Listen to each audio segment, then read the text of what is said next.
Hello everyone, I'm the Irritator, or you can call me Jamie, and today we'll be reviewing the Jurassic World Rebirth Bite and Blast Mosasaurus. So first let's look at the box. You can see it's got a nice image of the Mosasaurus on the box, and it has the water in the ocean, very nice. Bite and Blast Mosasaurus. Jurassic World Rebirth logo. Up here it has a try me where you press this button for the action feature. You can see that that's why it's called Bite and Blast, because it's able to launch figures out of its mouth, and the tail side to side moves the mouth side to side. We'll look at the action feature later. But yeah, turning around, you can see it's got a chomp, blast out, and side to side action.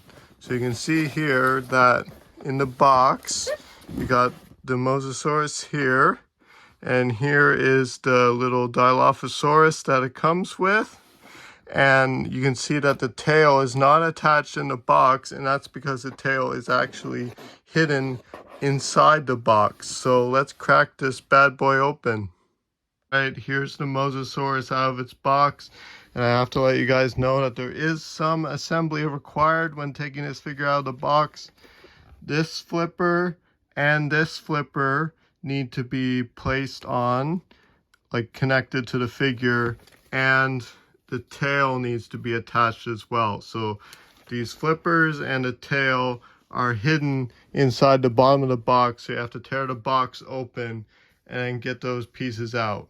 So, and they're easy to attach, they just snap in place, and as long as you do it right, there's no issue at all. So with that out of the way, let's look at the figure itself. So you can see that the sculpt work is pretty damn good. I love how big these osteoderms are. I'm not sure if the real Mosasaurus had osteoderms this thick in real life, but it looks cool on this figure at least. I mean, maybe it's better that it doesn't have a bunch of osteoderms, because that's more crocodile-like, when Mosasaurus is related to lizards and snakes other than crocodiles. But yeah, looks pretty good. Detail is fine. Nice scale detail all over.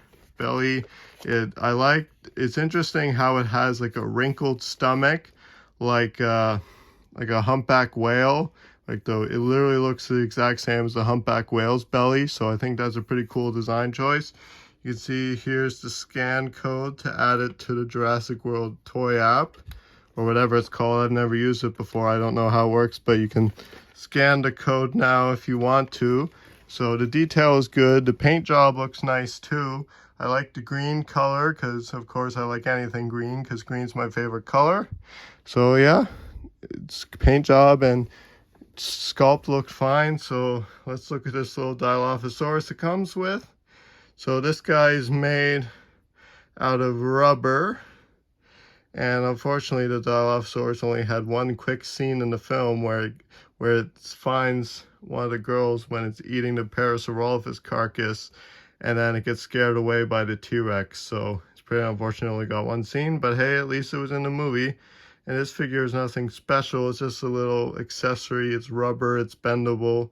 It's good enough because this is what, it basically comes with this for the cool action feature that this figure has. So let's go to the action feature.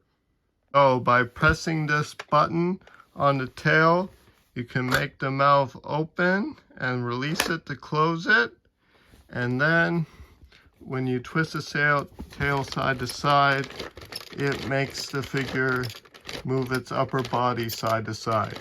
So that's pretty cool. So then when you open the mouth and you put the Dilophosaurus inside and close the mouth, in theory it should blast them out just like that. So honestly, it's a cool action feature, but I don't really get how it makes sense. Like, why would the Mosasaurus want to spit out its food like that? If it already swallowed it, why would it spit it out? But it's a cool action feature regardless. So yeah, let's go on to size comparisons now. Before we get to the size comparisons, I forgot that I needed to cover articulation. So the mouth can open up and close. Upper body can move side to side. Flippers can go in and out. Same with the black flippers. And then the tail can slightly go side to side. So pretty good articulation. Now let's go on to size comparisons. Here's the Bite and Blast Mosasaurus next to the previous review, the tail thrasher Spinosaurus. So as you know, these two were best friends in the movie, hunting the humans together. And I personally think that that was a really cool idea. It's called a symbiotic relationship, where two different species work together and both benefit. I mean, honestly, in real life, I think the Mosasaurus would have eaten the Spinosaurus instead of the humans, because the amount of energy it would expend trying to catch a human compared to the big meal that would be the Spinosaurus. Like, realistically, it would eat the Spinosaurus, but I think it was cool for the movie. So yeah, this Bite and Blast Mosasaurus is awesome. Let me know what you guys think about it in the comments below, and thank you for watching. See you in the next video. Bye.